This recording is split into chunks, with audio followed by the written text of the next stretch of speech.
Hello and welcome to this midweek edition of the Championship Talk podcast. In this edition we're going to be reviewing Tuesday night's 7 games, but first let me introduce myself. I'm your host Paul O'Toole, and joined opposite me on Skype today is my co-host Thomas Falco. Hello! So, first of all, we've had 7 games. It was a really good midweek fixture. Which was your favourite game? Ooh, so many to choose from. Literally 7 to choose from. My favourite, because it was a complete surprise, and as I told you last night and the listeners, I couldn't actually watch any of these games live because I suffered a power cut between 7 and 10 o'clock. But watching back and reading, I would go for Middlesbrough against Rotherham, because although it was 0-0, it was quite an entertaining game, and Rotherham had more than enough chances to go there and win. I personally am going to go for the game that I watched, which was Norwich against Aston Villa. It was a good little game, and when we get into the details, I was pleased Norwich got a win. That wasn't because I'm anti-Villa, because I actually thought Villa were going to win. I just, after one East Anglian club are doing so poorly, it is nice to see one of them doing so well. And I think we both had these to struggle, and they're proving this season that in terms of possession, they are not struggling when they're playing really, really well. Especially after losing Teemu Pukki. I thought losing him would be quite a big damage to their potential, the potential outcome of their season. But they proved they can win without him. Yeah, and that's good to see that Jordan Rhodes has obviously grown in confidence and he's able to get back on the scoring trail. One other thing that I noticed from these 7 games, and I meant to pick on it in the review of the weekend's fixtures, it's just how well attended these clubs are. I mean, I'm not saying that in it's obvious the Championship is a well attended league. We've got into that, but these are midweek games. People have got work, and we're getting attendances in the 20,000s. I mean, the Norwich game itself, and I know they're playing Villa, who are one of the you're going to grade them A, B, C. They're going to be one of the A games, but 24,000 at Carrow Road. That's a good turnout. Yeah. I mean, we've been to quite a few midweek games over the years, and there's never been as many as that. You'd be lucky to get just under 20,000. So yeah, that's fantastic. And of course, obviously, a good team's always going to attract the gates as well. So the better they do, the more they'll get through. And I think that you should say they're the good teams. I think when you look at sort of the top 6. They're dominated by what you would class as good teams, big teams, traditionally teams that have won things. I just think that just shows the depth of this league. I think when you look in the, look in the Liga and look at Syria, whatever they call their second division. I kind of in Spain, the Secunda League. Yeah, you look at their second division. I mean, they've got teams in there like Real Zaragoza that wanted to get relegated because their debts get suspended. So when you get relegated in Spain, you don't have to pay your debts back. So there are teams that actually don't want to get promoted because they can't afford to pay their debts. The interest on their debts gets suspended. They haven't got to make payments. And you just look at them and think, the Championship have got league winners. They've got what was the European Cup winners in there. And I just think that's it just shows the competition in this league. They can pull in gates midweek on starting to get quite cold. I just think that's fantastic. You've definitely turned into an old man when the games start to get cold. Wrap up warm. Have a thermos full of bottle. Right. That's what being a football fan. A couple of years ago, I took my sister to see a Norwich game. Her contact lenses froze. That's how cold it was. How's the game? I can't see. Why? Because my contact lenses are frozen. So that's the kind of weather we get in East Anglia. But no, I thought it was really good. So let's move on to reviewing the first game, and this is the game you picked out as a really good game. And I actually think you're right. Middlesbrough 0, Rotherham 0. Do you know what I thought made this a good game? What was that, Paul? You couldn't have watching this game. You wouldn't have been able to work out which team are probably pushing for getting into the Premier League and which team have never been in the Premier League. But when you watch this game, there was no difference in the two teams. No, that was absolutely. That was I mean, watching watching back the bits I could, because obviously I was under very tight time constraints in the end, thanks to Eon. Thank you, Eon.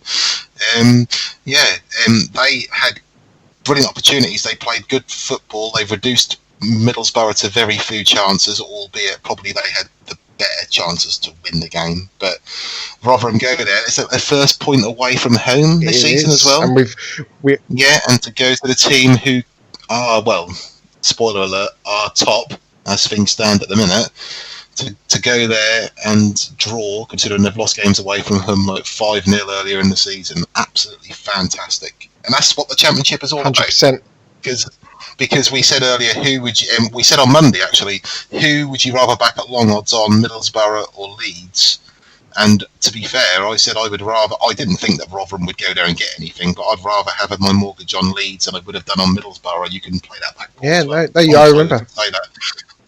Yeah, and I never thought that would be 0-0. I thought at the best they might sneak a 1-1 or something and catch them out, but 0-0 and to have chances to win, absolutely phenomenal performance, and Paul Warne can be very, very, very proud of his absolutely team. I'll just do a sort of a summary of the game. There was a good save early on from Randolph from a Williams chance. Braithwaite had a good one-on-one, but in the end it was a really tame shot. Am I right in thinking Braithwaite's coming back from injury or had an injury? Yeah, that's the first game. He's first game for a while, and he was linked with a move away, wasn't he, before the end of the transfer window, and his form has gone off since then. So yeah, maybe lacking a bit of sharpness. So maybe Rotherham were playing him at the right time, but they still had Britt Scombolonga playing up front with him, and he's been sort of knocking him in so far. He has. Braithwaite on this one-on-one though, he just looked like he was either lacking in confidence or he was absolutely shagged out. But either way. No, that was the one where he tried to chip it over him, but that was... Yeah, he fluffed it. It was the goalie Roddick just basically just stood there and caught it. It was really poor. Then there was a header from a corner that went just wide from Rotherham. Could have gone in. Rotherham in the second half had a really good, powerful shot that went really close. Randolph was really scrambling on that one. Middlesbrough then had a goalmouth scramble and probably should have scored, if I'm honest. It was a bit scrappy, but they, two players had a stab at it, can get it in, and then. Oh, was that the one from Stuart Down? Yeah. Sorry, Stuart Down and ran into the box, and he beat two players quite easily. He shot from an angle; he was never going to score, but forced a save from Roddick, and Sombolonga was there, but I don't think he was quite expecting it, which is very strange to say about him, because he's always in the right place at the right time, but he just couldn't get any meaningful touch on it. No, and you normally... That was probably their best chance. You normally say Sombolonga can, at times can be a bit of a predator in the box, and this time it just seemed to fluff his lines. Really, it's, as I say, it was probably their best shot. Then Rotherham produced an absolutely great save from Randolph from a Smith shot. I thought it was. To be fair, Randolph played really well in this game, and it just showed the game that Rotherham gave Tony Pulis' men, because actually Randolph was probably one of the men of the match. 21,000 at Riverside to see this. Tony Pulis said we had 49 crosses. I don't know how many times we hit the near post. Martin Braithwaite's chance in the first half. You've got to finish those chances, and that makes the difference. The problem we've got is at the top end of the pitch. I just keep saying we're getting into really good positions, and those opportunities are not being turned into chances. And I think the last couple of times I've watched Middlesbrough, that's probably been their Achilles heel. They're winning games 1-0, 2-0, but that doesn't really reflect the chances they're having. Paul Warne said, "I'm really proud. We asked them to play with a bit of courage, and you've got to come here and quieten the crowds." Yeah, I think that's probably right, actually. I thought that we defended really, really well. The lads gave everything they could physically. Even if we'd have conceded late on, I still would have been really proud of their performance. Late on, I thought we were going to nick it. If we had nicked the goal at the end, that would have been pretty amazing. I think he kind of sums that up. In terms of possession, Middlesbrough had more possession, which I think is one of the first times this season they've had more possession, 65%. I think it really is. I watched. There's a little graph that shows that the teams that dominate possession. The Football Weekly highlighted it in their podcast this week, where you look at teams like Derby, Norwich, West Brom. They're dominating possession, and the only team in the top six to not be dominating possession in most of their games was Middlesbrough. And look at where Middlesbrough are compared to them. or to the rest of the teams in that. Exactly, they effective football, I think we've called it. Yeah. Middlesbrough 20 shots, 5 on target, 13 corners. That's pretty impressive. To Rotherham's 8 shots, 2 on target, 7 corners. I thought it was closer than that stats would actually have suggested. Yeah, but I mean, most of Middlesbrough's efforts on goal were lackluster for whatever reason last night. I know Pulis normally points to the amount of games being played, so maybe when did they play? They played Friday night. So they've had one of the bigger breaks. So yeah, they would have had a bigger break, so that couldn't really factor into it. And even he didn't use that as an excuse as well, which is surprising for him. As we said, for Rotherham to go there and get a point is absolutely amazing. Absolutely amazing. It is, and I actually think that was a really good advert for the Championship. I know it's a 0-0, and you can never really, we do like drama, we like late drama and all that kind of stuff, but actually this was a good 0-0 to watch. We're going to move on to Millwall 2, Wigan 1. I was surprised, I would say. It's a really poor start to this game. Millwall had one of the better chances early on. I think it was about 20 minutes into this game before there was even a shot. Then Jed Wallace's own goal. Just describe. Very unfortunate. Just describe this. Very unfortunate. Because I thought this surprised me. This goal. I'm trying to find it on my notes quickly. I've got here, Evans plays a free kick, 40 yards out down the left into the box. I don't know if a Millwall. Sorry, start again. I don't know if a Wigan player hit it onto him, but that come off the head of Wallace and shot into the back of his own net. That was quite a spectacular own goal. That was a pretty unfortunate as well. There wasn't anything he could have done about it. That wasn't the most unfortunate own goal of life. No, there was a better one. I feel quite sorry for him. Millwall are a team, to be fair, do score most of their goals from set pieces. Let me just stop you right. So this is a live in action podcast. Derby have just scored, which is a bit annoying because some people have got West Brom in a coupon. Wait till you see this back pass. Anyway, go on. Can I just say, if we're going to do this, because I didn't want to say anything, the biggest story brewing tonight, we're now recording at 8:10. The game at Deepdale is 24 minutes old, and Preston are beating Brentford 3-0. Wow. Some people put Preston on their coupon. And I will say as well, it means we've said it, the only other game with a goal in so far is Leeds 1-0 against Ipswich, but that doesn't really surprise anyone. But yeah. I just thought I'd keep us up to date live. And Kamar Reef back on the scoring trail as well. That is good. We will be reviewing these games next week's podcast. It just so happens that the timings that we're recording have clashed with the football. So we're both sitting here with the football actually on. So podcast world, you have our full attention. Not. No, our listeners always have our full attention. I will assure them that. Right. Did you? No. Because I'm reading the rest of my notes, right? So Wallace's own goal, a bit unfortunate, but as we will say, there was far more unfortunate own goals later on. There was. James on O'Brien, the penalty miss. No. With James on O'Brien. You've got your notes confused. That was the penalty that was scored. We need to cover the. Oh no! Sorry. Oh, hold on. Yes, the one where Vaughan was brought down by Romeo or Romero.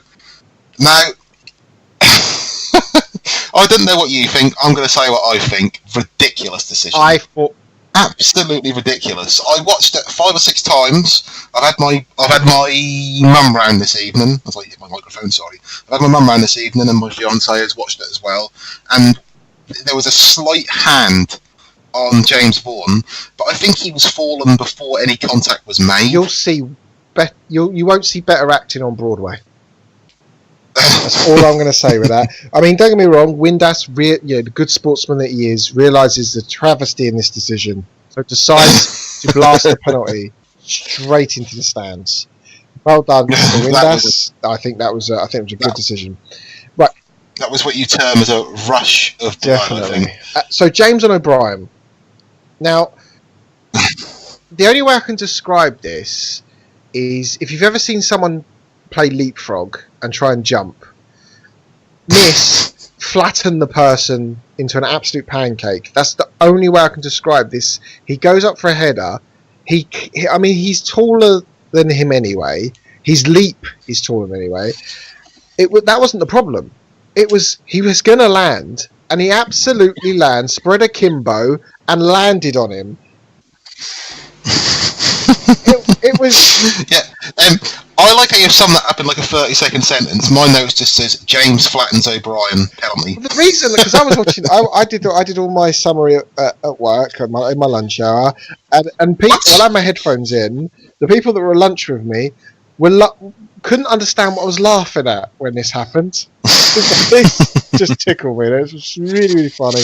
I found it really amusing. Absolutely flattened him. But Williams steps up, just buries the penalty. That's how you do it. Top corner. Lovely. Yeah, that was absolutely fantastic. That was a beautiful, beautiful spot kick. That was. And then Morrison. No keepers. No, I mean, don't get me wrong. The keeper went the right way and actually got a good height, but it just the power as well. It was that's how you take a penalty, Mr. Wynn. That's what you need to learn.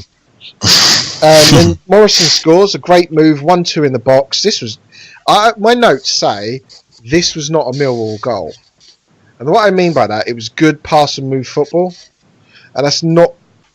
And I don't mean that in a derogatory sense. It's just I haven't seen Millwall put moves together like this in the time I've watched them. But this goal, I know it was Morrison's first goal for a while, and this was just a beautiful goal. What did you think of this? Yeah, no, I had to watch 2 or 3 times to actually keep up because the commentator failed to tell you who was actually on the ball at the time. So, well, I think it was that commentator as well for the own goal. I talked about it off air. I don't really want to say directly because I can't actually remember the exact words, but I'm sure for the first goal, the own goal, the free kick went in, and that was just, is it? Yes! Like that for the goal. I think that man, Rob Palmer, I'm sure that was Rob Palmer, he used to do the commentary for La Liga on Sky. Oh, he was dreadful. Yeah, and he used to go in further back to our older podcast listeners. Nick Hancock, can you remember Nick Hancock? Yes. He done free football outtake, well not outtakes, blooper sort of tapes back in the 90s and maybe the early noughties, and he was the commentator they used to dub over the footage that they didn't have commentary for. And some of his commentary is, I'm going to lend you the DVD and you can watch it, and we can even, that was absolutely fantastic and cringe-worthy to the max. Absolutely unbelievable. You could tell he was doing and he's doing the commentary now for the Football League on Sky. Doesn't do the Football League any favours, really. I'm sure he's a very nice man. And didn't Hancock used to do They Think It's All Over? Yes, that is the man. Yes. Yes. I know you mean. Yes, yeah.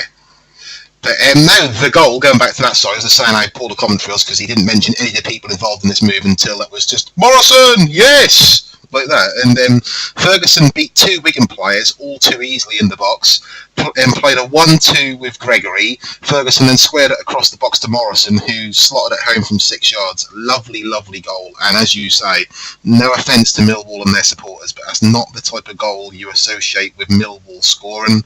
That was a lovely, lovely finish and worthy of winning any game as well. That was. No, I totally agree on that. And I'd say 11,000 people at the Den to watch this game. Couldn't get what the managers said after the game. Apparently they were mute. However, possession stats 50-50.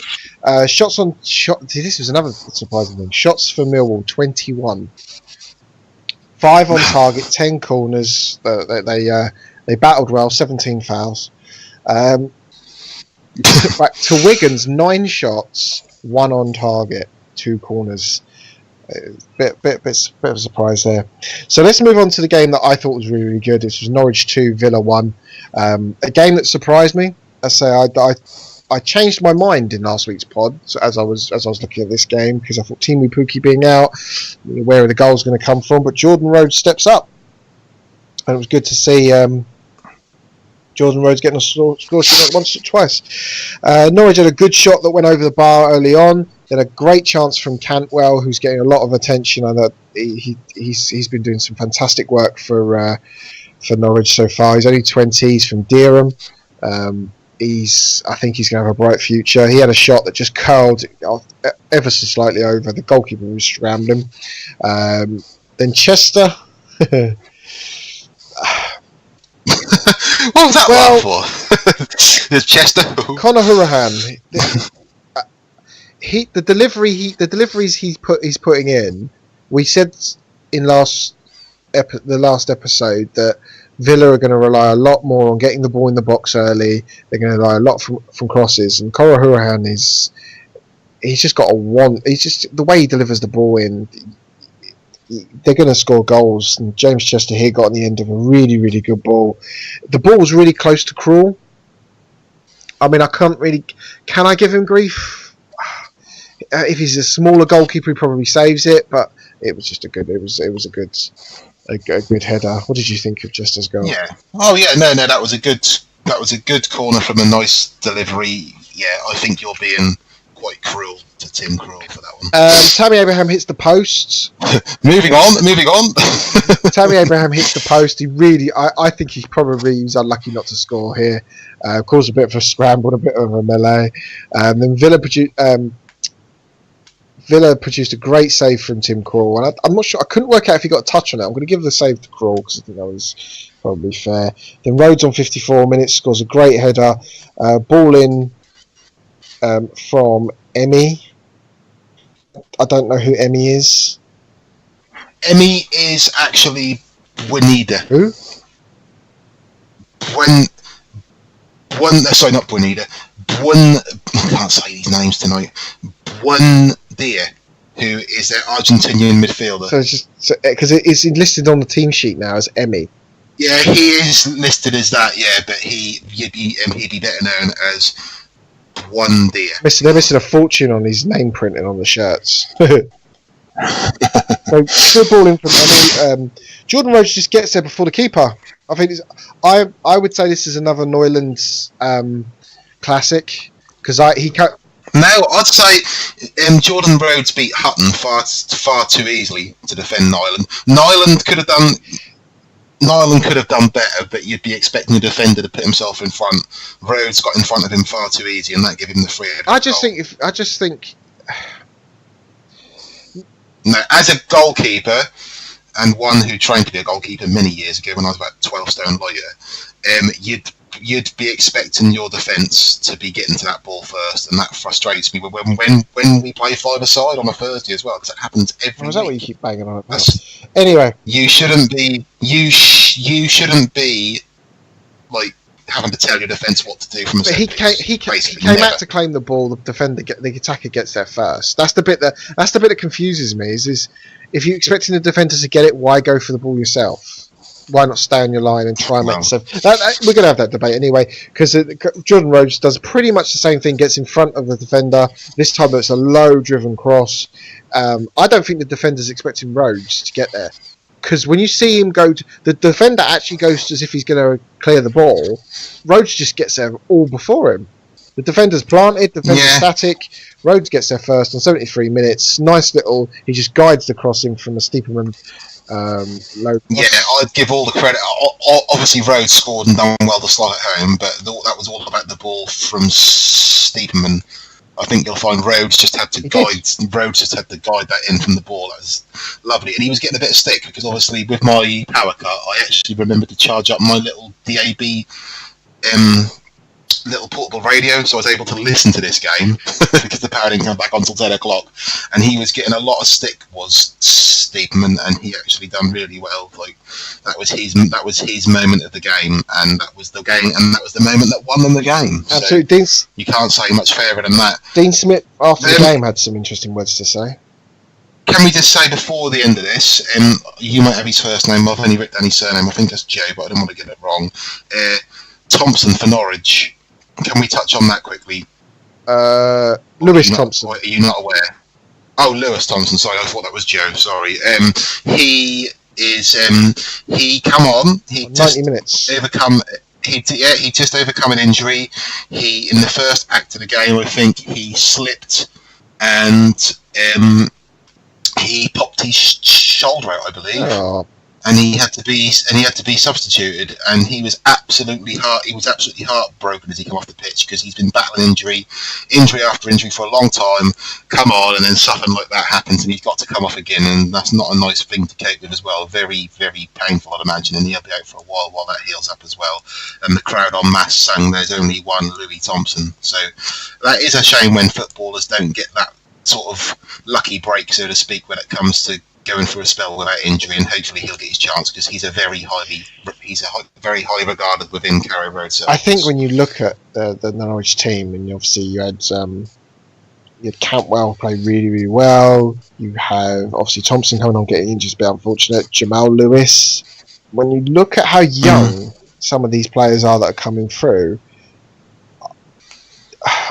I think Norwich, if they don't go up this season, I think they've got a good youth policy that is going to fund future squad expansions, and I think that the future is looking bright for Norwich. And I think that when you compare the two East Anglia clubs, what Norwich have got, they've got good young talent coming through that are producing good quality football, and then you compare to Ipswich that have got a younger team than they've had in the past.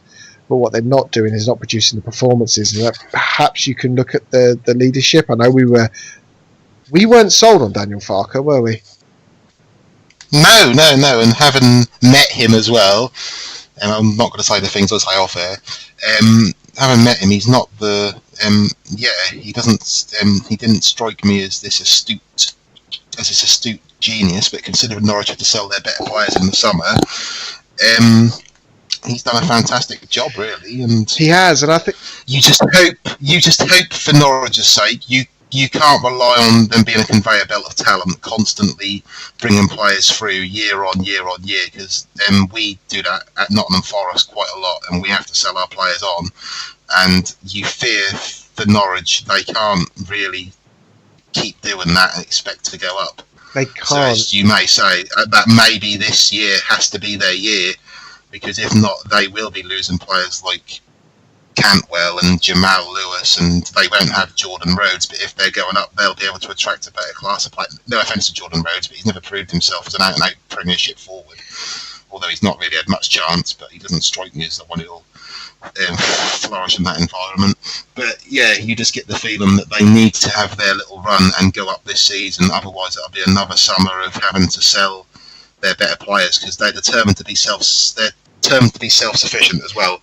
They have got the local press around here call them the world's poorest millionaires, which is a bit harsh because Delia Smith and Michael Wynne-Jones put in a lot of money to keep the club afloat. Mr. Fugler as well, the poultry magnate in these parts as well. I think he's poultry. He puts in a lot of money as well, and Norwich, for the sake of financial fair play, need to become more and more self-sufficient, and the fans don't quite understand that yet, and it's a shame because I think it's hard when you're getting 25,000. Listeners, we've been honest. We have tried to get Norwich tickets this season, and I know their stadium hasn't been a sellout every season. That predominantly has been away fans. Norwich isn't the easiest place to get to if you're an away fan, especially if you're kind of, you pretty much get anywhere past the M1, and you've got no motorways into East Anglia. The A11 goes up from London. But do you know what I mean? Norwich isn't an easy place to get to if you're an away fan. So when you look at the stadiums, most of it is away allocation not being taken up. We've sat in the Gerald stand in Norwich where they put the away fans, and we've sat there and there's been 2 rows of away fans, and they look a bit low. That shows the last time we went, that's had about 3 names since that was the Gerald stand. But they've cordoned off a section for the away fans, and it moves every time. And there was a time where we were so close to the away fans, there was only, bless them, there were only about 20 of them there, and you can't help. But they're well supported. So if you're going to see a full house every game, and you're going to expect, the expectation is going to be higher. You are going to expect to see good football, successful football, and I think that. You look at the other East Anglian club, Ipswich. They're getting 15,000, which is significantly less. The stadium holds a little bit more as well than does. Yeah. It's just is that just over or just shy of 30,000? Just over 30,000. So they're half the stadium. Your expectation does decrease when you're going, and you've got no one sitting around you, and it's it is known to be a and pick your feet up. It's known to be quite a quiet stadium, Portman Road. I've been there before, and it wasn't exactly rocking when I was there. And I just can't think the expectation is high because of that. Getting into the Premier League, though, a team that are living within their means, 115 million allows them to live a bit more comfortably in terms of talent. Yeah. I mean, all I think that Ipswich have to do is not going to get money through the gates, but to just make it look better on TV is have the cardboard cutouts like Wimbledon done when they played at Selhurst Park in the Premiership. I know it sounds silly, but the hard camera on the main stand. Why not position the fans so that, I mean, it's window shopping, it's window dressing. Make your product more. It's just I'm getting into the realms of work now, but make products. The problem with that is with the age of Twitter and Facebook and Instagram and other social networking sites, the fans in the other areas of the ground will take photographs of the empty stands, and that'll just become more of a laughing stock because that will become viral. While back in the day with Wimbledon and their cardboard cutouts, there wasn't all these social networking things. That was just in the papers, and they just thought that was paper talk and making it up. That actually turned out to be true. The future's looking bright for Norwich, and from us living in the area, we would like them to do well. I question the size of their squad, to whether they could really push for if they get in the playoffs. I think they're going to be delighted. That's what they're hoping for at the start of the season. Most winners, as we know, their expectations are far higher than they're ever going to achieve. But he's sometimes a little bit different, and I think it'll be nice to see Norwich push on. In terms of this game, though, Villa's new manager Dean Smith, I certainly don't think we deserved to lose. It was a scrappy game. I thought it was going to be a good game of football with two good footballing sides. We seemed to cancel each other out a little bit. That little spell, Adoma, Abraham came off. They scored from that corner. Tammy is usually very good in the air. We had a big chance at 1-0 and Tammy hit the post. If we score that, I think we win comfortably. I agree with you, Mr. Smith.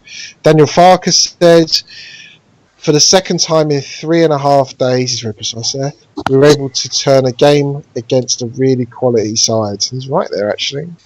In the end, it was not only a good result, but I think we a well-deserved win because the performance level was great again. I'm happy for Jordan. And the lad's done really well. Listen, lad. I'm happy for Jordan. What? His second goal was a typical predatory instinct. Only real number 9 is able to score such a great goal, and I think he's right. In terms of possession, 48% for Norwich, 52% for Aston Villa, 10 shots on target for Norwich. 10 shots, 2 on target, 7 corners, 8 shots, 1 on target. Wow, so hold on. Norwich had 2 shots on target, scored 2 goals. Villa had 1 shot on target, scored 1 goal. It's prolific. Perfect. 100%. You know what the turning point of this game was? For me, that was Albert Adoma and Tammy Abraham leaving the pitch. I think I make you right. Obviously, Dean Smith makes you right as well. Then you question, should Smith sack Smith? Get him out. We know. They were quite fickle with Steve Bruce. Yeah, you don't know what you're doing and all them chants, but yeah. He's not worthy anymore. Funny. Moving on. QPR 3. Sheffield Wednesday 0. Sorry. Right. This game one really surprised me. One, because I had Sheffield Wednesday to win. Yes. That aside, there was a couple of other things in here that were quite funny. There was sloppy play from Sheffield Wednesday early on, which gave QPR a good chance of a poor finish. Hemed, diving header from a keeper parry. This showed someone who really, really wanted to score a goal.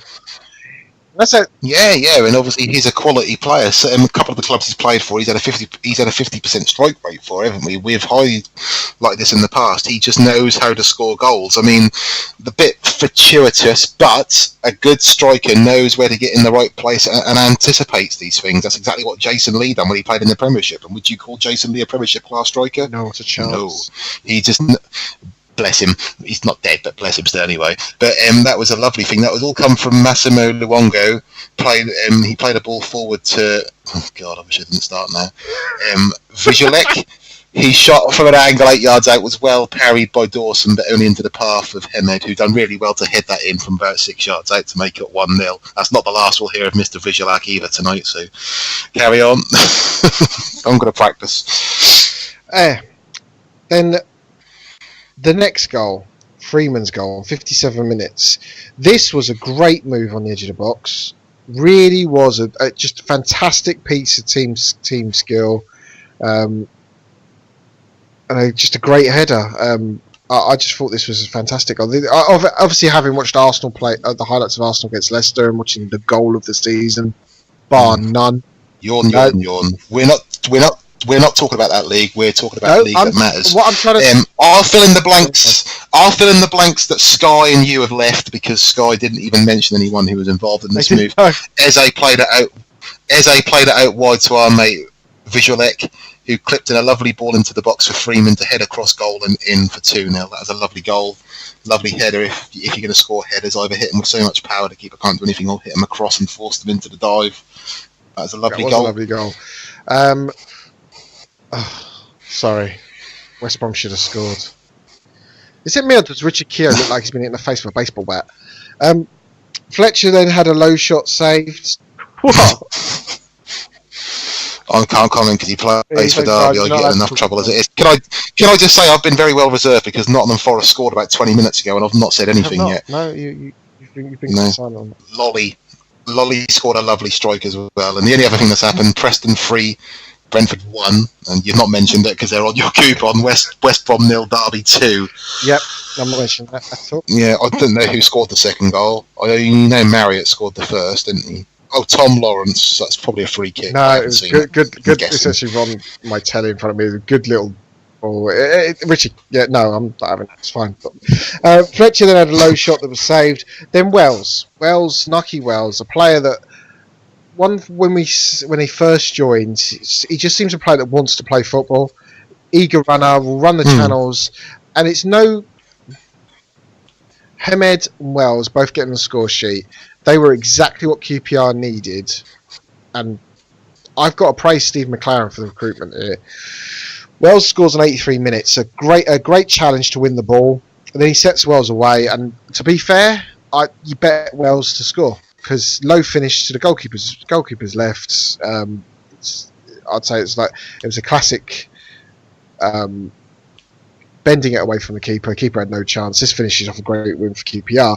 However, the only thing I'll say about that is you wouldn't necessarily back him to score on his current form because he'd gone quite a few days without scoring his last goal. I can't remember exactly. I did say it a few podcasts ago. That's over 500 or 600 days plus since he'd scored his last goal. Obviously playing for Burnley, he's not got a lot of game time because he's not really cut it in the Premier League, bless him.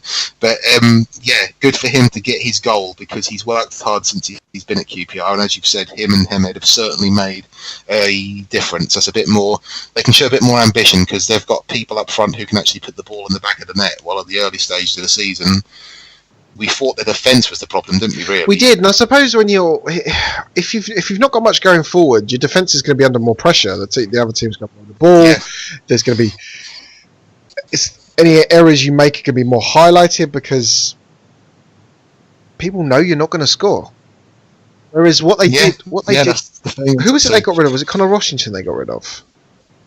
Yes, he went on a free to Sheffield United. He was a regular. He started every game for him up until Hemed and Wells come in, and then all of a sudden Hemed and Wells come in, and they've just QPR are fun to watch, and they actually look like they're going to win games. And I think that's I've got to credit Steve McLaren. We were so down on QPR. We mocked Steve McLaren, old Steve. Steve. He's quietly going about their business, and QPR are doing well. Our mate Josh said, in possession, we were often too poor. We lost the ball easily, came under pressure. I'm not reading it. He basically says a load of boring stuff, and they lost. because you've done. I give up the managerial notes because I literally haven't had time to do it over the last 24 hours, unfortunately. And two, I refuse to do it because people like Paul Clement and Joss Luheke send me to sleep when I have to write it down because they're so painfully dull. So we said QPR were great going forward, right? 37% possession, which at home in this league is not unusual. This is not the first time we've seen that. 22 shots, 8 on target from QPR. Yeah. And can I just say as well, one other upturn in QPR's form is switching around their goalkeepers. I think that's been a quite significant change as well because I believe was their first choice goalkeeper Ingram off the top of my head. Is it Ingram? Hold on. They've got Ingram, Matt Ingram. Yeah, Matt Ingram, Northern Irish international goalkeeper. He had a bad start to the season. They dropped him in preference of Lumley, and he's been absolutely fabulous for them since he's come in between the sticks. I mean, did you mean that? Yeah, that's the only reason I wanted to mention it because that's part of the contractual stipulation of me being on this podcast. I have to make bad puns every episode. But no, you're right. Lumley has been very, very effective. But he has, and he made a quality save from Fletcher, didn't he, as well? No, he did. We talked about that. Yeah, he made that was a good save, considering he probably wouldn't have had a lot to have done up until that point, quite advanced in the game. For him to be making saves like that shows he is on top form, and he's got limited game time up until he came into the team as well. 14 shots, 4 on target, 9 corners. This was a really, really good game. It was one that I expected Sheffield Wednesday to win this, and I expected them to win it by a good margin as well. I ain't gonna lie, and I was just so surprised. I was just so surprised that QPR won the way they battled. It was just a really, really good game. So we're going to move on to Sheffield United 1, Stoke 1. And again, I was surprised by this game because I thought Sheffield United were going to win this and win this quite easily. And they really should have done. There's no two ways about it. Sheffield United will be absolutely sick that they lost this game, and they'll actually, there's some of their fans were actually quite looking forward to this because I think they were looking forward to showcase just where they were, how prolific they were at Bramall Lane. 24,000 people watched this, and Sheffield United well followed this season. But as I say, in this league, you've got to fight for every point, and that's what Stoke did. Not actually the prettiest team. They're definitely not the prettiest team to watch this season. So I'm just going to go through this. Sheffield United had 21 shots in this game, and we ain't talking just rubbish shots either. They should have been out of sight in some of these. Stevens missed a great opportunity early on. Clark then missed a great chance, and how he missed, he was banging these in last season. Stoke then had their first chance of the game in the second half by James McLean, and it wasn't even I wouldn't even say it was a chance. I mean, it was. Well, that was, but he hit it so far over, he made it look worse than what. Yeah, but he was like 6 yards out, weren't he? You expect that? That come to him. Well, yeah, he's not a natural goal scoring type, is he? Nope. Bless him. I keep saying bless him. That's the last time I was in this podcast. I did. Leon Clark then on 70 minutes. Sheffield United hit the post. A great shot. Yeah, that was a lovely free kick from Norwood, wasn't it? About 20 yards. Then it hits another Sheffield United player. I can't work out. I couldn't bother who it was. And Clark was there just to stab it home from the rebound. That's what I mean, though. They're the type of chances that Clark scores. The other thing that I did notice, and I meant to mention it in last week's pod, is it possible for Sheffield United to score from outside the 6-yard box? No, and that doesn't really matter, does it? They're a bit like Arsenal should have been under Wenger. They would work the ball purposely into that area and then couldn't manage to score. But Sheffield United seemed to make it their forte. Well, I was talking to a Sheffield United fan. He said he's got a bit of a chip on his shoulder actually because he says that people think we're a long ball team, and that. Again, this is the first real season that I followed the Championship in depth the way we are. And I would never have put Sheffield United as a long ball team. Maybe under previous regimes. But naming no Warnocks. I would have said, long ball team. But from what I've seen this season, they pass and move as good as anybody in this league. And you look at their goals. There's a reason all their goals are in the 6-yard box because they move it down the flanks quickly. They do good 1-2s. They're quick in possession. And I think that's where a majority of their goals come from. And when you've got Billy Sharp and Leon Clark and McGoldrick, you know, really, you're not going to want them running from the halfway line, are you? You know, No. I mean, Billy Sharp can't run for a bus, but get them in the 6-yard box, they're going to score. Yeah, that is the thing. Into what did people like? Going back to the past, maybe Teddy Sheringham Solskjaer made a career out of just being in the right place at the right time. You don't necessarily, but no, I'm the same as you. I've seen Sheffield Wednesday, Freudian slip. I've seen Sheffield Wednesday. I've also seen Sheffield United a few times as well, and I've never put them down as a long ball team, especially under Chris Wilder. He's got a phenomenal record, over 50% win strike rate, isn't he? he has. As Sheffield United manager, and that may be part of their game plan, long balls, but I don't have them down as a long ball team. They work the ball in the wide areas. They do what it takes to score a goal. Yeah, but I mean, every single team, like Brian Clough at Forest, I keep going back to Forest, but that's what I know best about. I'm sure he used to say that if God wanted the ball in the sky, he'd have put grass in the air and things like that. But when you watch that, there were sometimes 60-yard balls pumped upfield that provided goals. Yeah. That's not like against the rules or whatever. You don't label a team a long ball team because they play 2 or 3 long balls and get a goal out of it. Yeah. Middlesbrough strike me as a long ball team. Middlesbrough, I'd say Middlesbrough fans do not give one jot about what they're labelled as long as they go up this season. They could not care. Yeah, that's you could label anti-football. You can label them dirty. To be fair, for Middlesbrough, it'll be nice to be have a team that's got an identity, because I think that's even under Karanka, they had no identity. You know, Huddersfield went up. They were a good, fast, counter-attacking team, kept the ball. Every team that in the last couple of years, Fulham went up, they were the constant underdogs. Do you know, you kind of look at these teams and they think they've got an identity to them. And I think Middlesbrough's team haven't had an identity, so they wouldn't care less if they're called a long ball team. I think Sheffield United, rightly so, are playing good football. And I think that, again, moving on to the 89th minute goal by Joe Allen, this was a poor goal to concede. I know it's a free kick. It was driven low. It took about 12 deflections. How annoyed would you be? It was such a nothing goal to concede. And no one's at fault. It's not like any one person had done anything wrong. It was just, you should have been out of sight before this even become a thing. Yeah, that's the thing. And when you're 1-0, they always say 2-0 is the most dangerous lead to have. But at a late stage of a game against a team away from, like when you're at home and you're already 1-0 up, you know the away team are going to get a chance. Joe Allen from a set piece. The keeper could have done better, but he hit it low in the post as well. That's not the postage stamp. That's the opposite of the postage stamp. Hit it low in the corner, making the keeper dive for it. He probably wasn't expecting it, and yeah. But as you say, maybe he could have done better, but the amount of chances they had to put the game to bed well before then. It's, you know, they were, and admittedly, it didn't look like Stoke were getting into this at all.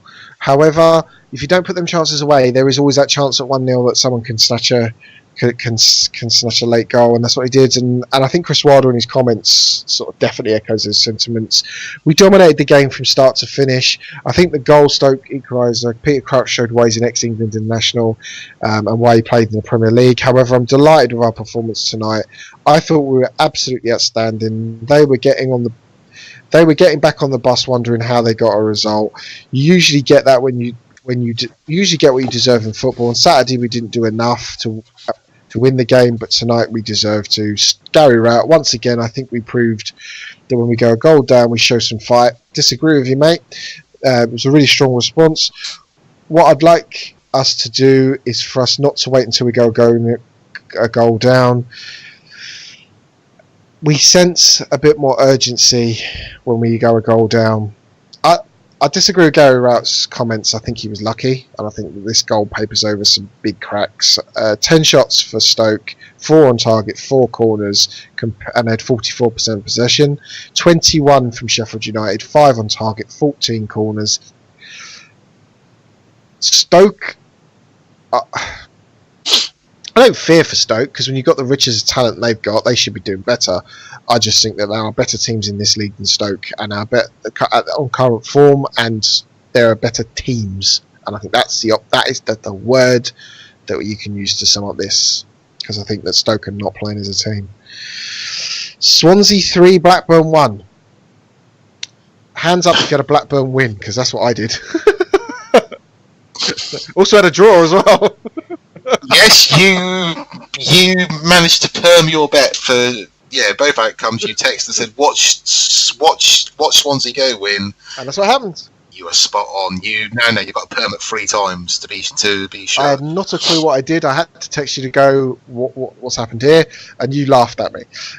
Anyway, I did not laugh at you. I explained to you fully in ways you still probably didn't understand. If you I didn't have a clue. I give you text me a formula. Yeah, I give you a full. I text you a full explanation, which I'm happy to do to any listeners. If you want to give out my phone number at the end, I'll be more than willing to give them a personal service. That's a good bet to have, Paul, sometimes, but obviously for this game, no. Is it? Yeah, I'll be honest. I thought Blackburn had more attacking talent, and I didn't think Swansea. I mean, Swansea score no goals, and all of a sudden score 3. It was very, very like London buses. So Norton brings down Bell. Definitely a pen. Rung his bell. Definitely a pen. What are you thinking? Yeah, no, definitely. And Kyle Norton should know better than that as well, especially in that area of the field. When I watched it, when I saw him bringing down, I just thought that's just lazy. And do you know why I said that was lazy? Why I thought that was lazy? Because it's exactly what I would have done. No, you would. No, you're far too lazy even to slide in. Just kick him. I'm not talking about last Thursday because that wasn't good either. Do we call this? I can't even bring myself to say this was a Raya own goal on 64 minutes. I'll let you explain it because I won't do it justice. Obviously, Raya's the Blackburn Rovers keeper for listeners that don't follow Blackburn. I'll let you describe it. Yeah, David Raya, just a little footnote, really doesn't deserve this for the season he's had so far. I'm trying to find it on my notes now. Sorry, excuse me 1 second. This makes for good podcasting, doesn't it? I thought it was a free kick, but I wasn't. Sorry. I found it on my notes. It's hardly our Christmas episode, is it? But I thought that was a free kick. Sorry, but that wasn't. That was an open play, so I've not put a little star next to it. Fur played it forward to Fulton, who shoots from 25 yards out. It smashes. Really did smash against the post. Raya dived for it spectacularly, and the ball hit his back as that was hit the post and going probably to hit the other post. Who's to say it wouldn't have hit the other post and gone in anyway? But unfortunately for Raya, I don't know if it's gone down as a Fulton goal or as an own goal. That has to, because there's no knowing if that would have gone in, if that would have rolled across. That is very, very unfortunate. That was the best own goal of the night, do not get me wrong. But of all the keepers in this league, David Raya, I think he's Spanish. David Raya has done so well this season. He made some spectacular saves, especially against Leeds at the weekend, and that was the difference between 3 points and a point. He really, really doesn't deserve this, and that didn't affect him going forward either, because the other 2 goals were not his problem. They were his problem because he let him in, but they weren't his doing. But I can't. As a goalkeeper, I would be devastated if that went in, even at 5-a-side, because you can't legislate for it. You can't do anything for it. No one can come back and criticise you for it either. They just look at you and pat you on the back and go, never mind. And that's the worst thing. Right, you did it in my team at 5-a-sides. I'm yelling at you for not saving it anyway. And I get up and punch you one. So no. As a goalkeeper, if that happens, the rest of your team are frustrated, but you have to blame someone for a goal, and unfortunately the goalkeeper is always going to be the fall guy. That you cannot blame him, and for the season he's had as well, he is in no way, shape or form a dodgy keeper, and he does not deserve that.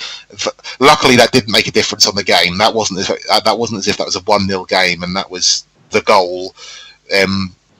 It's going to be a bit weird saying thankfully to him they lost by 2 more than what that goal was, but for his frame of mind, that's the best thing that could have happened. Go on to 100%. concede another one, because that wasn't the game. That wasn't the game-changing goal. But he really, I've said it 3 or 4 times, but I can't stress it enough. David Raya on his form this season does not deserve something like that happening to him. But that's goal. That is how it goes in football. Reason That's the I would nature of say being a is goalkeeper. David Raya has really papered over some of the cracks that are in that Blackburn Rovers defence. You know, they still do have a League One defence. There's no two ways about it. And at times, Raya, he's had to be good to allow Blackburn to get the points they have. And he's been left really exposed at times. And as you say, unfortunately, this time it was just unfortunate.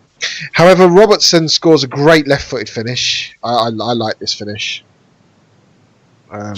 Yes, that was a good goal. First time as well, weren't it? And First time, nice little run from James, who laid it into him, and he slid it home. First time, left footed.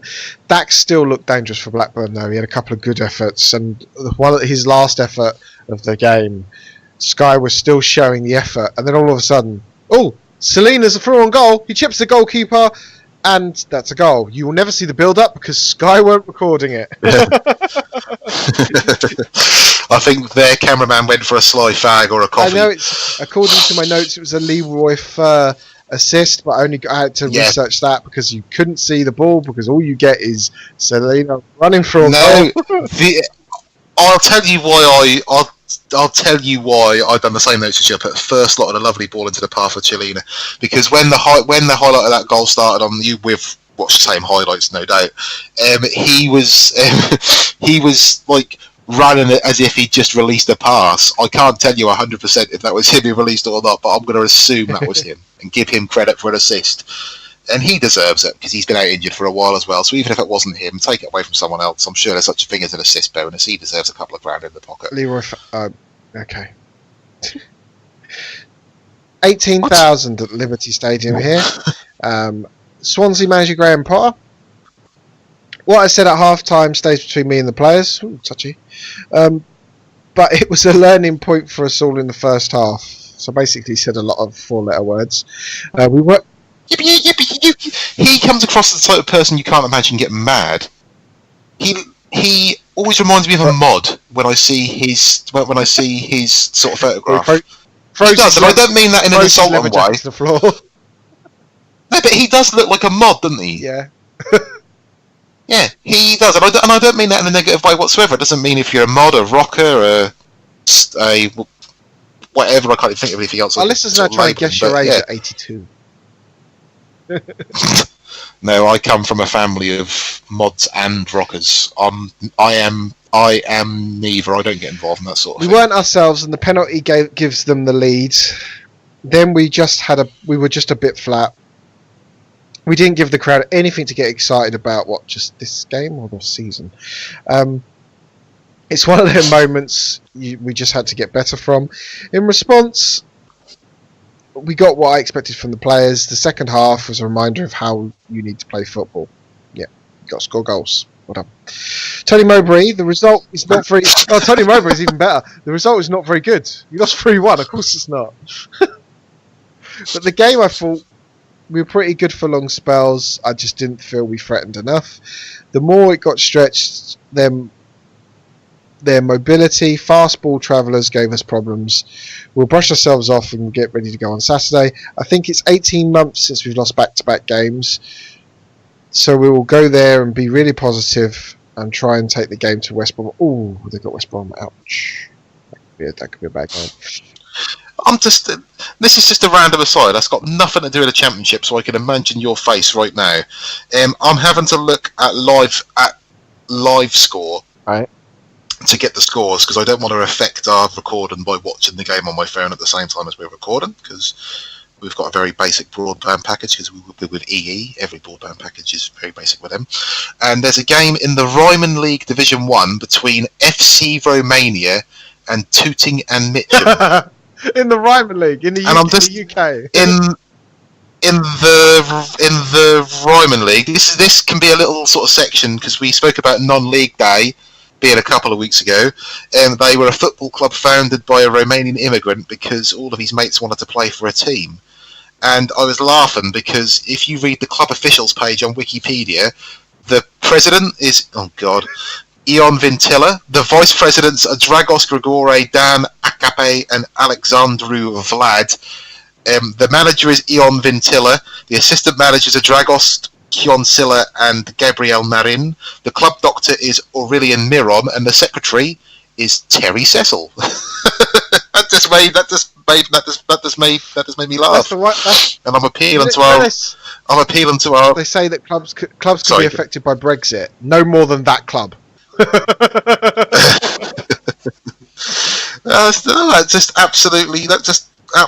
I've never seen that before, and things like this and things like that interest me. And I just wanted to say them Romanian names because we've got a Romanian friend. I'm going to get him to listen to this podcast and see how well I can name Romanian names, considering Forest have got a Romanian link with Costel Pantilimon, and the way he's played so far this season, and the mistake he's going to make in the second half to cost us 3 points at the University of Bolton Stadium.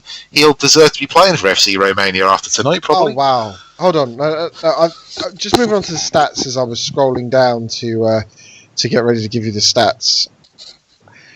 So this is quite a challenge. So obviously the Raya own goal hits the post, doesn't it?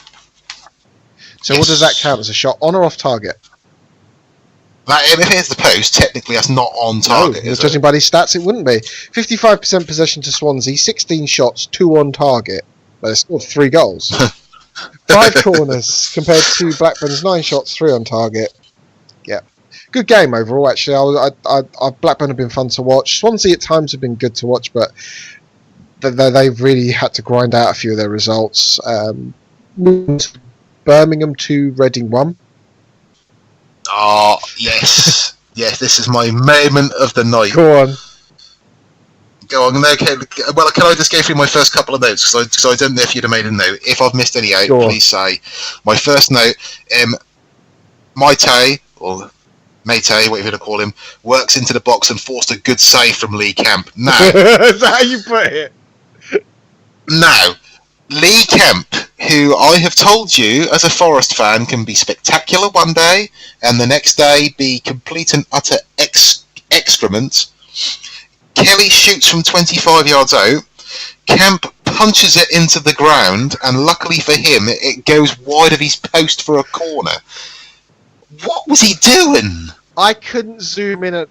Zoom in enough because the camera started to pan out because they just thought he was going to make an easy save. Yeah, what on earth was he playing? And his long hair, he just turns, just puts his hand up to the team and says, "I got this, boys." No, the defenders are now looking at each other thinking, "What the hell just happened there?"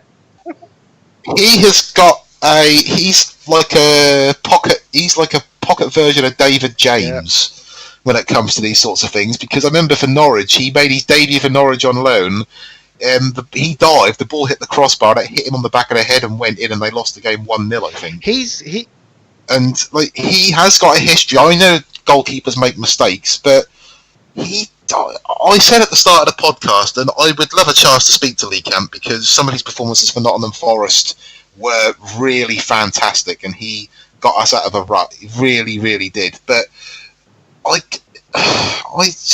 he's a bit of a nomadic experience over the last 3 or 4 years. He's been here, there, and everywhere as a backup keeper. He's been with Rotherham. He's been back up at other teams. He's even been back up for a Premiership team, I believe, as well. Been with Cardiff, all types of teams like that. He's holding down a first team spot with Birmingham, and he's done really, really well so far as well. I think he's played in all but one league game. I think the young man Truman, I want to say his name is, without the team in front of me, sub-keeper, played the first game against Norwich, and then he's been playing since then. But he is capable of some complete and utter howlers, and he got away with it there. Hopefully, as he's only one of the week. He's only one of the week. We've got Saturday coming up. Hopefully, as he's only one of the season, because I'd hate to be proven right. But he is a calamity waiting to happen. He's got the ability to be better than Manuel Neuer, but be worse than a Sunday League goalie. I think that's and the reason he's still a professional goalkeeper is because he seems to have more Neuer moments than not. You just don't remember him as much. And I'd say I've probably seen him make as many good saves as Maxwell, as Marshall, as Lawrence. I've seen him made some fantastic saves. He's been up there with some of the better keepers. Unfortunately, he's been the John Rudd. No, David. Ruddy. No, David Rudd. Declan Rudd, sorry, Rudd. that's the one. The Preston goalkeeper. He's been in his school of what you doing? Why you? Oh my God! Do you know what I mean? they're the kind of reactions you have.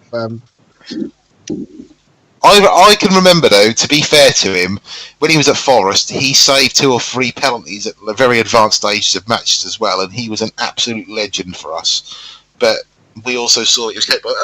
I'm sure I told you before, there were calls for him to be in the England squad at one point, and I'm being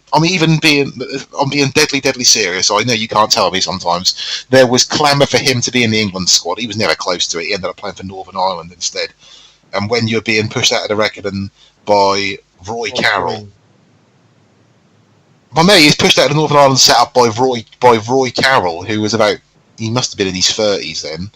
I know keepers peak later, but Roy Carroll, he of the 6 yards over the line, but no goal. Actor of the year. And just turns around and go, what goal? But no, he got away with one there, basically, is what I'm trying to say.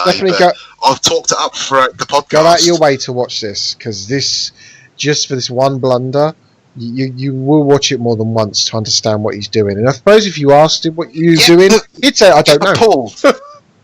Paul, I don't like to talk over you. Sorry, we're over Skype tonight, so it's hard not to. But you can't even class that as a blunder, because a blunder would suggest that something bad come out of it. He got away with it.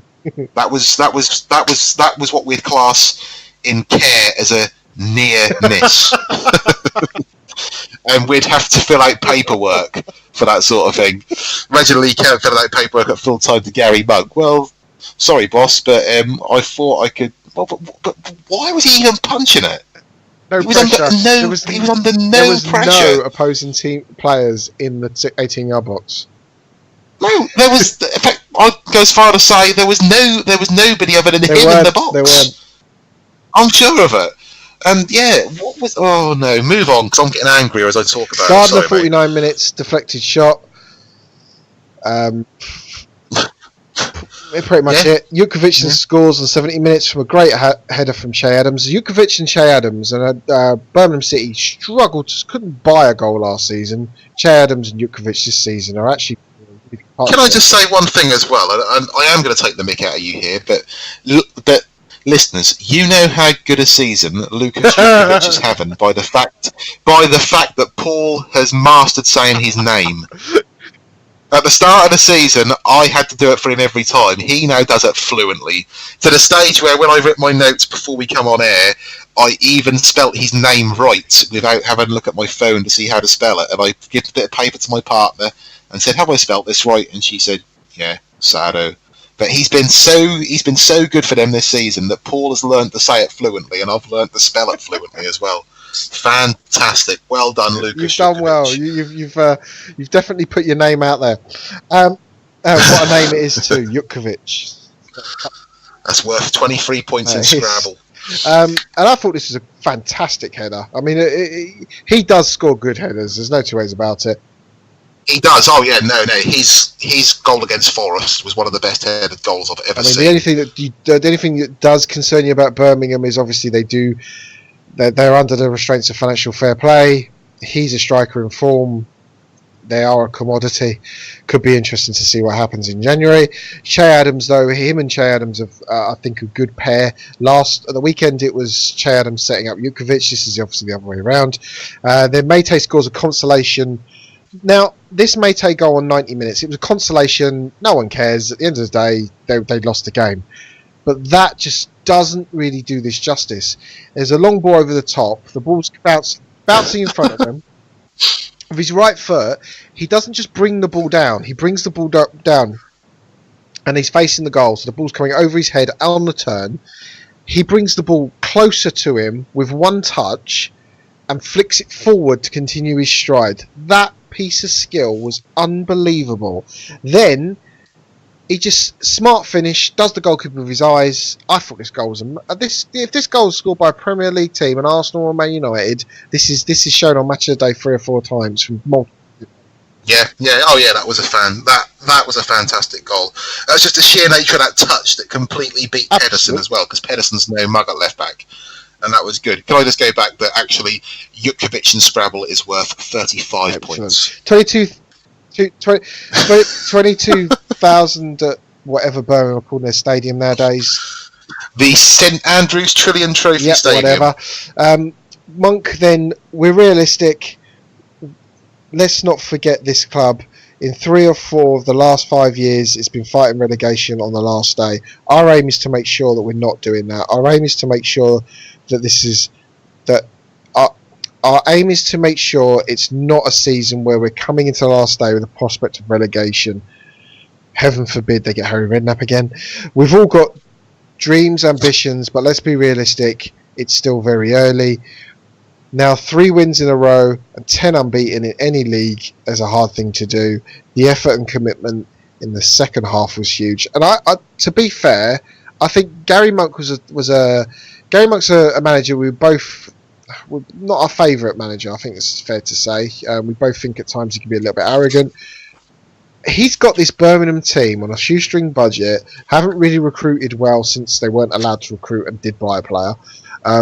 He's got this Birmingham team playing really, really well, hasn't he? Yeah, he has. Maybe a bit of the siege mentality we mentioned at the start of the season as us against them, because the Football League want to do this and do that to us. If you broke the rules, that's the risk you run, I'm afraid. And as I said to you before, when eventually they do get their points deduction, which I think, that's the more likely option into it. Not to say it's going to happen, but that's the most likely outcome. I think they're going to be far enough off the drop zone that the points deduction is not going to get them relegated.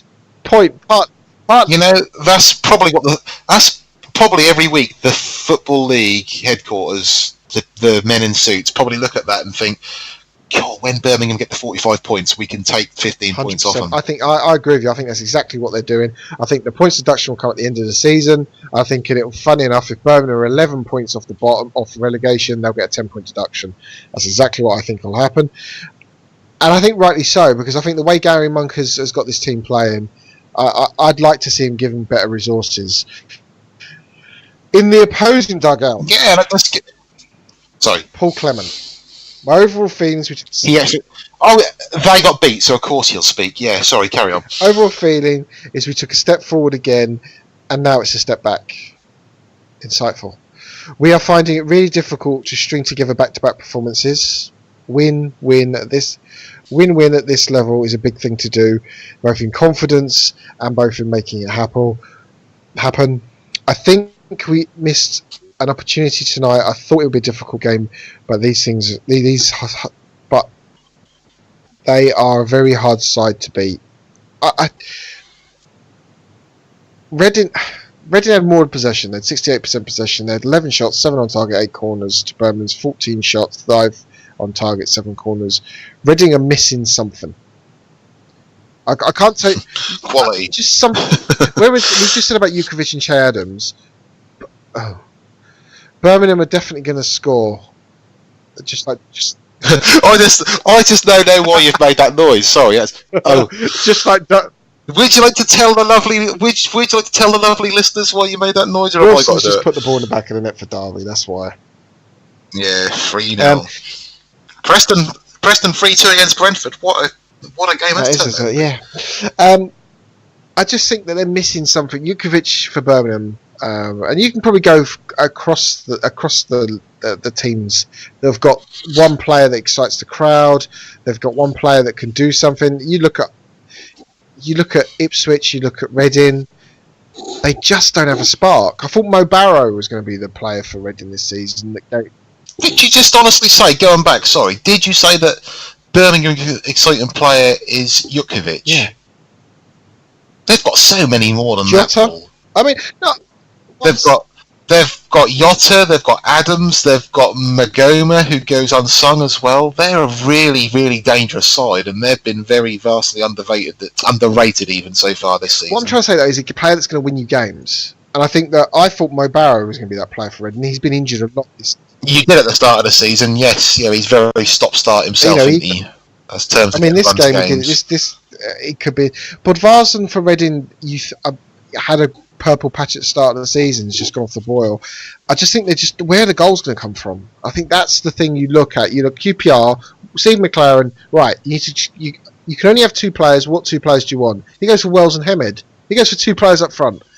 They were leaking goals like anyone's business. Most sane people would have gone, right, I need a decent centre half and a defensive midfielder. No, 2 strikers. I want 2 good strikers. I want someone quick, someone big and strong and powerful. And I think that's... He comes from the Kevin Keegan school of football. The best form of defence is attack. He's probably right. I just think Reading, this is going to be a long, long, long season for him. Yeah, unfortunately, I think you're correct. So that's reviewing the 7 games, and while we're watching the West Brom derby game, we've obviously had an input in that. We will do a proper coverage of those when we do the next podcast. But let's go. But depends on whether Forest can hold on to their lead or not, mate. If they don't hold on to their lead against Bolton, you'll be doing the podcast on your own on Monday.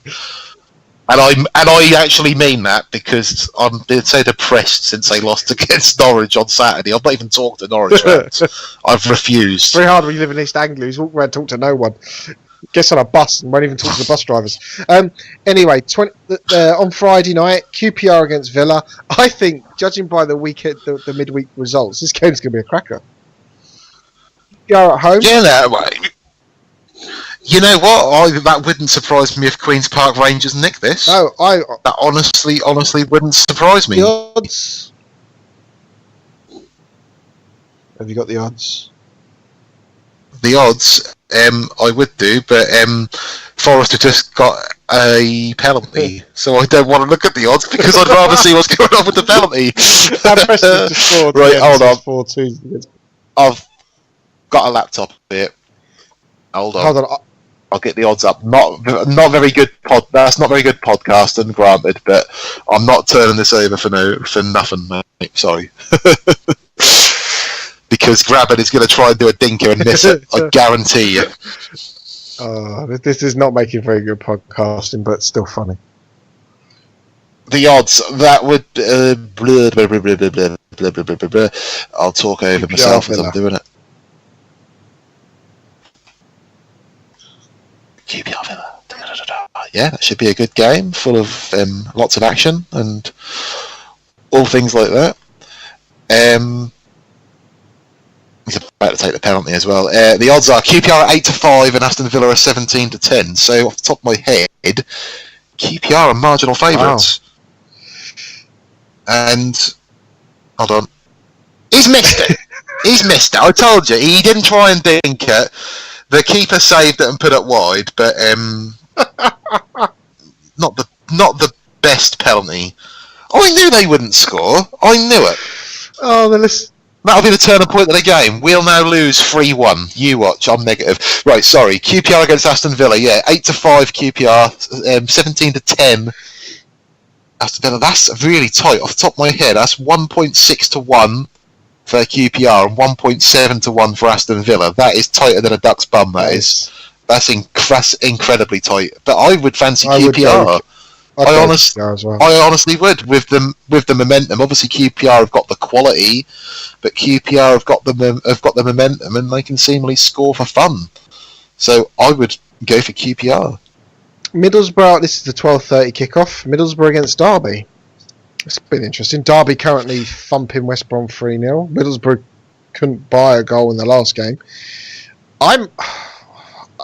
Every time I say Derby are going to win, they leave half the team on the bus. Yeah, but right, I don't know what you're going to say. We've not talked about this before. Derby win for me because Middlesbrough lost. Have Middlesbrough played 3 home? No, they couldn't. No, they haven't. They've played 3 of their last 4 games would have been at home. Yeah, because they obviously won away from home against Sheffield Wednesday, who have since shown that they're out of form by losing yesterday against QPR. Middlesbrough lost 2-0 against Nottingham Forest, and Nottingham Forest coped with them quite easily. And Karanka said they're just a long ball team. Rotherham went there yesterday and held them to a 0-0 and were arguably unlucky not to win.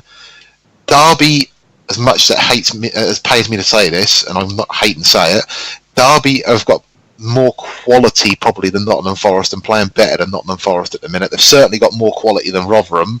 If those two teams can get results out of Middlesbrough, I'm pretty certain that Derby can go there and knock a couple of goals past them and win. It's just about keeping it tight at the back for Derby, because I can see them scoring The one goals. thing I would say is, although their Derby are currently beating West Brom 3-0, that isn't a true reflection of the game. I'd say all three of Derby's goals have been errors from West Brom, dicking about at the back. Every single goal has been poor. There was one good move, but again, I'd question defending from West Brom. No, I just don't think Middlesbrough are going to give Derby that much. The one thing you can say about Derby is good technical players. That's what they've got. Yeah, and Middlesbrough's defence, are they mobile or pacey enough to be able to cope with the type of attacking threat that Derby possess? I honestly don't think they will be over 90 minutes. Naive. I don't think they're going to need to be mobile. They're going to stay on the 18-yard box with two banks of four, and they're just going to hit balls long for a Sombalonga. That's how they're going to play. I mean, that's what they do. Yeah, but that's what they done against. That's what they done against us, and we had the pace on the wings to be able to cope with that and overrun them and take our chances. Rotherham, if they had that little bit more extra quality, could have easily won that game. I think I'd happily, no, because that goes against my rule of backing teams that I don't have a bet unless they're all playing at the same time. But Derby are a real betting proposition for me Saturday. I agree with you on that one. I think Derby are going to win. The one thing I'd say is if they win, I don't think it's going to be 3-4-0. I think it's going to be... Oh, no. I'm not saying that either. I just think that if teams like Forest can go there and knock two without reply past them, and Rotherham can go there and keep a clean sheet, if they can deal with the attacking threat, I think they've got more quality going forward than Middlesbrough are able to cope with defensively. I'm not saying it's going to be a whitewash. I just can see Derby going there and winning 1-0, 2-1, something like that. Birmingham against Sheffield Wednesday. Yeah, well, you'd think Birmingham have got the longest unbeaten run in the Championship at the minute, haven't they? Yep. 10 games? 10 games unbeaten, longest in the Championship. Home win, just purely based on the way Sheffield Wednesday have played the last couple of games. I have to agree with you. I think Sheffield Wednesday, the last couple of games, hasn't been the way they've played. I think they're missing Forestieri. They're missing something. Yeah, and I think they can't rely on Adam Reach to score screamers, and Barry Bannon to score screamers every game, and I think that's what's about. No, I just think maybe teams have worked out, but if they can keep Barry Bannon quiet and restrict Adam Reach, I think Sheffield Wednesday are quite beatable. Yep. And that's not, and I don't like being negative about teams overall, apart from Derby, obviously, and sometimes maybe Norwich. But yeah, I just think Birmingham and the form they're in as well, the more they win, the more confidence they'll get. Obviously, all runs have to come to an end, but I just can't see it being Saturday. No, I agree with you. I think a draw, maybe, I don't know, maybe a perma bet again. Bolton against Hull. Hull need to do something soon. I think for Nigel Atkins, I do feel for Hull. I've gone on a rant before. Hull is a sorry mess. The one thing I do plead for Hull fans, if you get rid of Nigel Atkins, I think you're sealing your fate. I think I'll be perfectly honest. Yeah. The reason I say that is I think Bolton are going to win here. I totally disagree. I think that Hull are going to go to the University of Bolton Stadium, or the Macron Stadium, or the Reebok Stadium, or Burnham Park, or wherever else they've played in their history. I think they're going to go there and get a result. I honestly do. I think you're looking maybe at a Hull 2-1. I honestly do think that. Hull are doing well to hold Bristol City as we speak at the minute with only 10 games left. I think we both expected Bristol City to win that game, and that may be the end of Atkins as manager. But they've gone there 0-0. They were unlucky against Preston, who have since...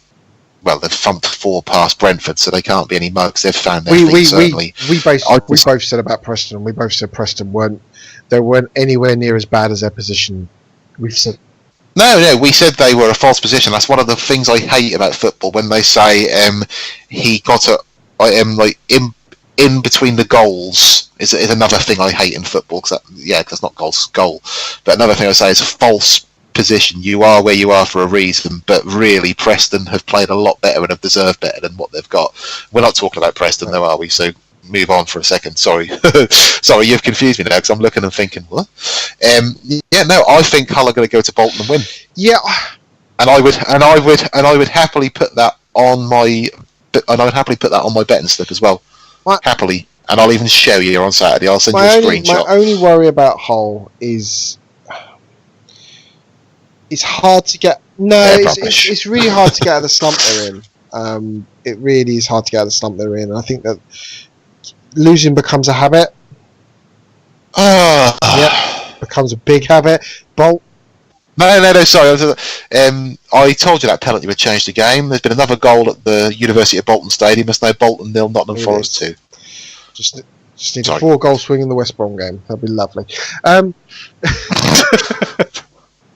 You never know in the Championship. They've scored 4 a couple of times. I just, oh well. Yeah, I don't know. I just think that losing becomes a habit, and I think that I want Hull to do well, and I like Nigel Atkins, and I just they need a spark from somewhere. I just think Bolton are going to win this anyway. Bristol City against Stoke. Now this is a real 6 of one, half dozen of the other. Goals is what I'm going for. I don't care who wins. That's probably the best way to bet, though. That's a hard bet to get up, but you don't care who wins, do you? At the end of the day, I'm going to sit on the fence and say draw because I could make a case for both these teams winning. But I just think they'll cancel each other out. Hopefully, it'll be an entertaining draw, not a 0-0. I think Bristol City are better set. I could see it being a score draw. Better set up away from home. I think that's the thing about that. Yeah, you could certainly make that point, and you wouldn't be far from the truth. That's why I wouldn't put Bristol City to win, because they are at home, and I think Stoke. You look at the talent they've got. Do you know what I mean? It's an embarrassment of riches, and I just think that they do the bare minimum. Their players for the last 2 seasons when they got relegated, their players have done the bare minimum. They've done enough to be paid, and I think that's all they're doing. And I think that sounds awful, but it is. They're phoning it in. I think they'll do enough not to get beat. I just don't think they'll beat Bristol City, so I think a draw. He does enough just to get paid. That's what we all do in our professional life, mate. There's nothing up with that. If my boss is listening, hello. Millwall against Ipswich. Millwall at home. Millwall win. Next game. Millwall win as well. Norwich against Brentford. That could be it. No, can we just have a little bit of insight? Sorry, because that's harsh on Ipswich fans who may be listening, and also harsh on Millwall fans because we're not judging it on Millwall, we're basing it on Ipswich's form. I think for a team like Ipswich, who are as fragile as they are at the minute, going to the Den, it's not a place you want to be going to when you're low on confidence. No, I'm not saying that's because that's a hostile atmosphere. I'm not playing that card. I'm just saying that Millwall are very in your face. They play an effective game, whether it be long balls. They've proved that they can tear defences apart with their movement, as they did yesterday. I just don't give Ipswich a chance, and I would be more than happy to come on Monday and apologise if Ipswich have got a victory. I do want them to win games and get themselves out of the predicament they're in. Nothing against Millwall, but I've just got to call it as it is, and I can't see anything other than a Millwall win. The only thing is obviously with Millwall's half-empty stadium, it will be like a home game for Ipswich. Yeah, but they haven't. Yes, but they haven't got the big. I don't want to keep saying cancer man. That's what he is. That's wrong, isn't it? He's the big. Man, his legs apart. The big stick man. Yeah. The big man who's highlighting cancer awareness. That sounds better. That's a bit more long-winded, but that's better than saying the. To be fair, if you say the big man at Millwall, Neil Warnock would want to sign him. Anyway, Norwich City against Brentford. He'd probably do a better job than Cardiff attackers at the minute. Norwich against Brentford is a tough one as well. I expected, we both expected, Preston to pick up form, but I didn't expect them to be knocking 4 past Brentford tonight. As it stands at the minute, I think Brentford's season could start to unravel. Unfortunately, I think you're correct. That's a bit weird because obviously they've lost the main man, but they've still got most of their coaching set up there. You wouldn't think losing the figurehead would make a massive difference if they're promoting from within, but obviously the only thing I would say is he may have a different philosophy. But he's been promoted from within. So you think he's going to know what the club's going to try and do. The only thing I would say is Brentford are going to give this manager time. I genuinely don't think, as long as they don't get relegated, he's going to see the season out. So what I think they're doing, what I think is going to happen is I think they're going to get to a stage where they write this season off and start planning for next season. And I think that's sad. Yeah, but then if that's the case, they're going to be looking at, they probably have to offload players like Mopay and Watkins, and that squad could well become torn apart. That could be this season or bust for them. And a little bit like Norwich as well, having to hold on to players, and a bit like Nottingham Forest, they'd probably have to sell better players. Well, most of them are on loan, to be fair. But yeah, you do fear for him in that respect. I'm trying to see, because Brentford last time, certainly the last couple of managerial changes they've had, they have a habit of having someone for a couple of years, then the replacement's only there for a little while, and then the next manager's there for a couple of years. I'm trying to find that frantically as we speak. I think we're definitely going to both go Norwich to win. Yeah, on current form and the way games have panned out, you can't really say otherwise, really. Preston North End against Rotherham. Oh, poor Rotherham. They're playing away again? Them poor buggers. I mean, seriously. I mean, it's Preston win. Next. Again, you would imagine so on current form, the way Preston have been knocking in goals for fun, although they're conceding goals for fun as now. It's now 4-3 in that game. What a game. It's the wrong game to watch. I can't wait to talk about that on Monday. I can't wait to watch the game back as well, because I think I've recorded all the games tonight as well, so that's going to be a fun weekend for myself. And I mean that seriously as well, actually. I'm not even being sarcastic. I'm trying to look at the managers now. They have... Right, we'll just highlight Brentford. Brentford, they had Mark Warburton, who was there for just under 2 years. They replaced him to change their setup, and he was manager for 3 months, sacked after 9 games. They then got Lee Carsley in. He was actually head coach. He was permanent. He was only there for 10 games. Dean Smith was then there for 144 games. And obviously Thomas Frank, this is only his 2nd game. So Preston have got that little theme there of, and even before then as well, they have that's actually quite a nice pattern to see. They've had managers, 168 games, 21 games, 136 games, 1 game. He was caretaker, that's a bit harsh. 78 games, 9 games, 10 games, 144 games, 1 game. So if you go through that pattern, Brentford could well be having another manager by Christmas. They'll be changing their manager come Christmas, so it's interesting. It'd be interesting. I feel for Brentford because it's kind of like their team. They've had a great season. They've just been picked apart. That's just like they've gone bad overnight, and you don't see that happen that often in football. But you wouldn't think losing a manager would do that to you. Normally, teams who lose a manager and get someone else in have that new manager bounce. But maybe promoting from within, they're not working as hard to impress the manager because the manager knows what they're all about. So, you know, that can work both sort of ways, can't it? It can. Funny old game. That's how we'll sort of sum this up, because I'm getting bogged down by talking about trivial things. Oh, bloody hell, 4-0 Derby. Yep. And you've just said that a minute before the goal actually goes in. Thank you very much. Genius, isn't I? Absolute genius, mate. I know my sources. I've got ears on the ground at every stadium in England.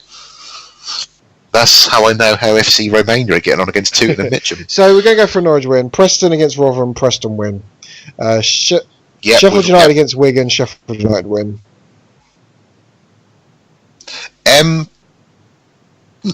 Not necessarily. You don't think so? Not necessarily. Wigan have got the potential to go there and be spoilers, and especially Sheffield United show their profligacy. I tried to use a posh word and I couldn't say it. Sod it. Showed their lack of killer instinct, shall we say, yesterday. And Wigan are a sort of team who they get a chance, they're going to take it. I'd put this one down as a draw, and hopefully an entertaining draw. That could be the game of the day where it's like 2-2 or 3-3 or something crazy like that. I wouldn't bet. I'm going for Sheffield United win, but I can see it being an entertaining draw. 2-0. Well, 2-0. We'll see come Monday, won't we? Swansea against Reading.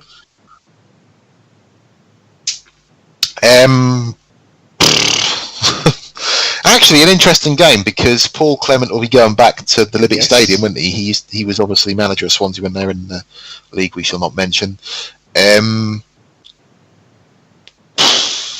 based on what Swansea done yesterday, you'd say Swansea win, but Reading seem to be able to play better away from home than they do at home, and Swansea have that soft underbelly where teams like Reading, if they get at them, have got the ability and the quality to cause them problems. So that one is really a tough game to call for me.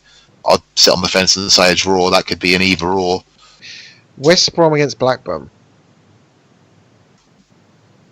Well, again, you'd say West Brom have got to bounce back. Blackburn have got to bounce back as well after what happened to them. That is a interesting game, isn't it? That's one I'd actually like to watch, because that is an interesting game, because they're both more than capable, both got squads full of talent. On paper, not always played on paper, but that's the way I'm going to go along with it. West Brom, tight though. I would say West Brom. Just for the sheer fact of Blackburn's defence, but this could be a draw. I'd probably say a score draw on this one. Leeds, and most people will know what games come in. 5:30 kickoff, live on Sky, no red button garbage. Leeds against Forest. Leeds on Sky again.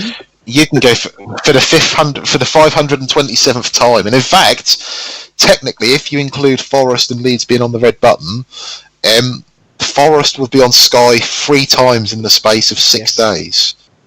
No, 7 days. Sorry, because their game against Burton in the League Cup, the Carabao Cup, is on Sky next week as well. So, you can go first, mate. I am going to go, and this is, I hate to say this, I'm going to go for a Forest win. The reason I'm going for a Forest win is you dominated Middlesbrough. If you were playing Ipswich at Portman Road, I would be concerned. You play badly against the little teams, but Karanka can get the top players, and bearing in mind some of these players are far better than this league. They've played in the top leagues in Europe. I think one of your players has even played in the Champions League. Do you know what I mean? Yep. These are going to Ellen Road to Bielsa's Leeds with a full house. Those are the games these players want to play in, not half-empty stadiums in East London. Do you know what I mean? That's what they want to do, and I think that this will be the game that a lot of your players get up for, and I think that this will be a win for Forest. I bloody hope you're right, mate. To be perfectly honest with you, Bristol City have just scored late on against Hull as well. Yep. So the only team let me down is West Brom. Which is nice for me because my bet is currently coming up, which is good. I've done Bristol City, Leeds and Forest. But that's beside the point. Forest still got time to concede 2 goals. I wouldn't put it past them. Leeds today, though, I don't know if you've looked at the lineups. Carmo's back. Hernandez. He's back on the weekend. Hernandez started. Roof started. They've got Samuel Saiss, or frustratingly on here, Saiss Samuel. That's the wrong way around. Cleach, Phillips. Cooper's a threat coming forward. Alowitzki. You played him at the right time. No, what I will say to you is, if Leeds can get a game going where they're the thing that could oddly work in our favour is that Leeds are not the type of team to constantly play balls into the box. Bielsa's a technical mastermind, and if he listens, which I know he does. Evening, Marcelo. All you've got to do is get balls into the box, and you'll be causing panic left, right, and centre for us, because we cannot cope with set pieces or crosses. We just cannot cope with it. Leeds, traditionally, from what we've seen so far this season, like to play lovely attacking football and play it on the floor with triangles. We may well be able to soak that up if Leeds stick to that style of play. If they do change their style and get balls into the box, they have got the ability to knock 5 or 6 past us, and it is a big, big fear. I don't know how I'm going to get through watching that game on Saturday, to be perfectly honest with you. But to be fair to you, you are absolutely spot on. Forest, on their day, have got the ability, as they've proved away against Middlesbrough, first team to go there and beat them this season, and score past them as well. The Riverside. I think that was when they were on a massive unbeaten, well, not unbeaten one, but they were on a massive 600 minutes or hours or whatever it was. Yeah, 600 hours. Jesus. Yeah, so that was like that was nearly 700 minutes without conceding a goal at home. Forest on their day have got the quality to beat anyone in this league. And I hope that's one of them days. I honestly, though, I fear for them. If Leeds score early, I could just see us getting our heads down and we're not able to cope, because Leeds last season played us at the City Ground and absolutely tore us to shreds. We're a bit different this season to what we were last season, but I've seen what they are capable of, because they're also better than what they were last season as well. So I'll have to say Leeds win, but I really, really hope, like most of my predictions, I am wrong. a little bit of reverse psychology. I'll pick Leeds, so I end up a draw or Forest win. That is the way I'm thinking. But I'm going to go into this game not expecting anything. So if they lose on Monday, I'm not going to be disappointed, because Leeds are a bloody good team and they're getting their better players back at the wrong time for us. But as far as the league goes, that's the right time, because we have missed talking about Leeds being this swashbuckling attacking team who we love watching, and they're your adopted team as well. So technically, we've both gone against our teams this weekend in the same game. But no, we've only got to call it as we see it. Forest, hopefully, they've got 10 minutes to hold on to a nice confidence boost and win tonight away to Bolton.